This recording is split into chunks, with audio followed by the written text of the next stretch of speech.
Hi guys, my perfect husband అనే web series అయితే launch అయింది డిజ్నీ ప్లస్ హాట్‌స్టార్ లో. సో సిరీస్ విషయానికి వచ్చేస్తే అంత హై అని చెప్పలేం, అంత లో అని ఓకే గైస్, ఒక వన్ టైం వాచ్ అనమాట. అంటే రొటీన్ కంటెంట్ అయిపోయింది. సో దాని వల్ల అంత పెద్దగా అయితే ఏం అనిపించలేదు. సో ప్లాట్ ఏంటంటే సిరీస్ ది, మన సత్యరాజ్ గారు ఉన్నారు కదా, సత్యరాజ్ గారు వచ్చేసి తన కొడుక్కి మ్యారేజ్ ప్రపోజల్ కోసం అయితే వెళ్తారనమాట. సో అక్కడ ఆ ఎంగేజ్మెంట్ సిచ్యువేషన్స్ లో ఎలా అయితే ఉంటదంటే, సత్యరాజ్ గారు కొడుకు కాబోయే అత్తగారు మన సత్యరాజ్ గారికి లవర్ అనమాట. సో అక్కడి నుంచి సిచ్యువేషన్ ఎలా ఉంటది, ఏంటి స్టోరీ ఎలా మలుపుతుంది అనేది మూవీ ప్లాట్ అనమాట. సో సిరీస్ లో మొత్తానికి ఫస్ట్ 2 ఎపిసోడ్స్ అయితే ఇంట్రడక్షన్, తన రొటీన్ స్టోరీ అనమాట. వాళ్ళ లైఫ్ స్టైల్ ఏంటి అనేది మొత్తానికి 2 ఎపిసోడ్స్ అలా ఉంటది. 5th ఎపిసోడ్ మనకి కొద్దిగా హైప్ ఇస్తుంది అనమాట.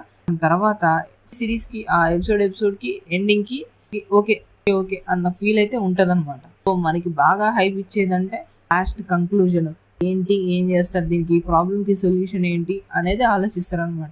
అక్కడ మనకి ఎక్కడైతే సత్యరాజ్ గారు ఎక్స్ట్రా అని తెలుస్తుందో ఆ సిరీస్ మొత్తంలో అక్కడి నుంచి కామెడీ ట్రాక్ అయితే బాగా వర్కౌట్ అవుతుంది. సత్యరాజ్ గారికి తన వైఫ్ అయిన సరస్వతి గారికి మధ్యన పెట్టిన కామెడీ ట్రాక్స్ కూడా చాలా బాగున్నాయి. ఈ మధ్యలో వాళ్ళ వింటేజ్ లవ్ స్టోరీకి తగ్గట్టు సాంగ్స్ కూడా వర్కౌట్ అయ్యాలి. కానీ రొటీన్ కంటెంట్ అయిపోతే సరికల్లా మనకు అంత హైప్ అనేది అవ్వట్లేదు అనమాట.